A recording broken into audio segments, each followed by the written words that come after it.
Magandang araw po sa inyong lahat. Welcome back po sa channel ko, Home Cooking with Joyce Alvior. I'm not a chef, but I love to cook and my passion is cooking. So I want to share with you guys my recipes in my cooking.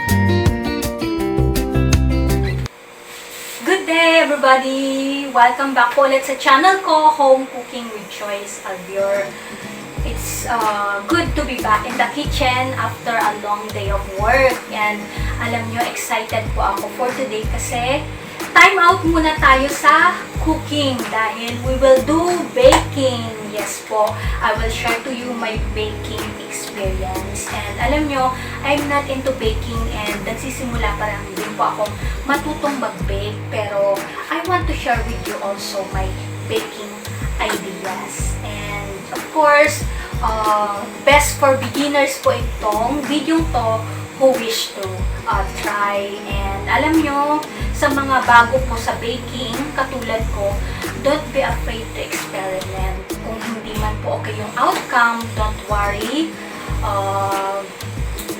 Do it. Try and try until one day you are smiling and say, it's getting better. Diba? So, ang sarap ng pakiramdam kung after how many try is magiging okay na yung outcome ng binake nyo dessert or cakes, diba?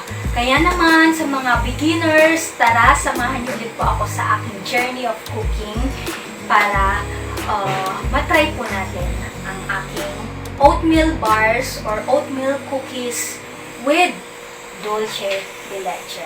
Okay, so please watch this video. So of course, meron tayong 2 cups oatmeal, any brand. And then 1 cup all-purpose flour. And then 1 cup brown sugar. And then 3 tablespoons of milk. You can also use evaporated milk kung wala kayong fresh milk. And then 1 tablespoon of vanilla extract. And 1/2 cup of melted butter. So, additional ingredients, of course, meron tayong 1 teaspoon of baking soda, and then 1/2 teaspoon of salt, and then, of course, chopped na dark chocolate. So, for my toppings, of course, meron tayong walnuts, or you can use other nuts, like almonds, peanuts, and then, of course, my Dulce de Leche. So, sa mga beginners or sa mga hindi pa po na-try ang Dulce de Leche, I already uploaded my version how to prepare Dulce de Leche, and very easy lang siya, guys. So, you can pull up this link on my YouTube channel, okay? Then, 2 eggs plus 1 egg yolk, total of 3 eggs, right? Yan. So, let's mix our ingredients. Ayan, butter. And then, put the vanilla extract. Bango ng vanilla. And then, of course, egg. Another one.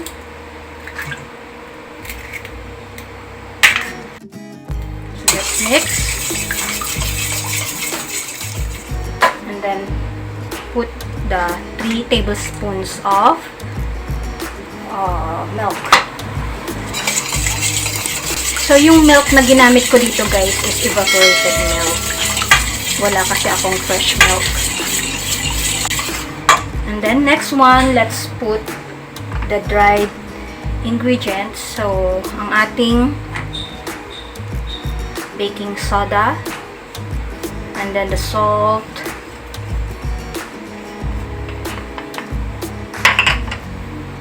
then sugar, and then the all-purpose flour, 1 cup,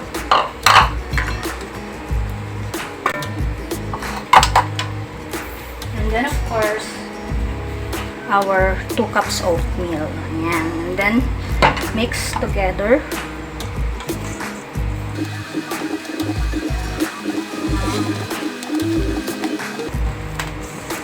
Mas healthy konti ang ating cookies dahil we added oatmeal, right?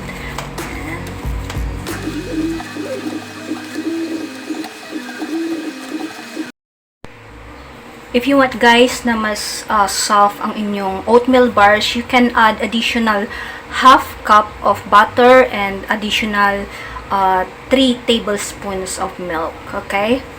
And then lastly, we will put our chopped na dark chocolate. Sarap. Tignan nga.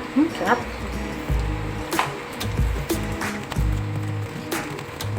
Okay, so that's it. Let's put sa ating baking pan and bake.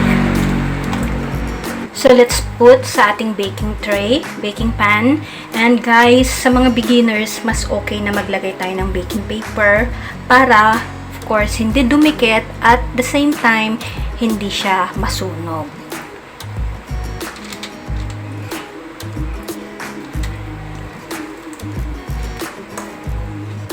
So, napakadali lang gawin ang oatmeal bars, my version. And of course, as always mentioned, best for beginners who wish to try. And sa mga expert po sa baking, nako, mga mamshi, papshi, let me know as well your suggestions, comments, kung meron akong kulang sa ginawa ko ngayon na pag-bake or paggawa ng ating oatmeal bars. Okay, and pinihit ko na rin ang ating oven.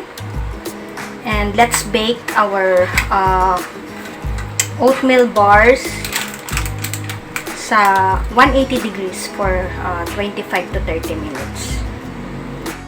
Ayan, so let's bake. Na-preheat ko na for 15 minutes. Ayan. So, bake natin, as mentioned, 180 degrees lang for about 25 to 30 minutes. Okay, so see you later. Ito na siya guys. Ayan, ang bango niya. So, cool down muna natin for a few minutes and then we will add our toppings, okay?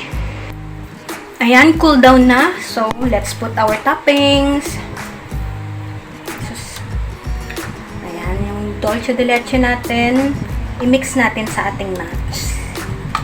Walnuts. Sarap.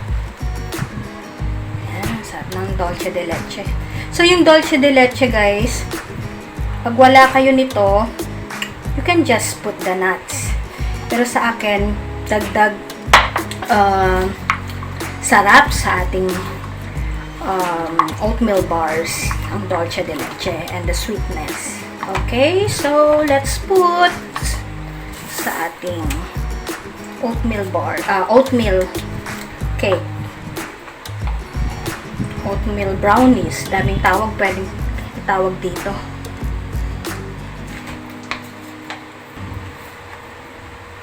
Ayan guys, so next, di pa yan tapos. Let's chill for about few minutes sa ref and then it's tasting time. Okay? Ayan, chilled na siya. So, ready to taste. Slice natin.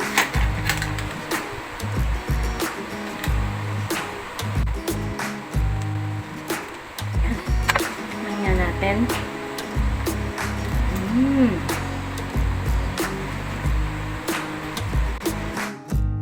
Ayan, so ang ating oatmeal bar, hindi ganong matamis.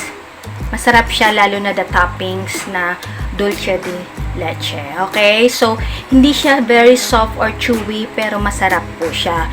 And alam niyo po, nag-start pa lang akong mag-bake, nag-aaral pa rin akong mag-bake, and hopefully, very soon, ma-perfect ko na rin ang aking oatmeal bars. Okay? So, thank you po for watching. So, ayan po. Sana po matry nyo at home ang aking version ng oatmeal bars, oatmeal cookies with Dulce de Leche. A simple baking ideas to try to your loved ones. And sana po sa mga hindi pa po nagsusubscribe sa YouTube channel ko, please to subscribe. And sana po patuloy niyong supportahan ang mga susunod na cooking videos ko. Okay? So take care and God bless. Bye for now!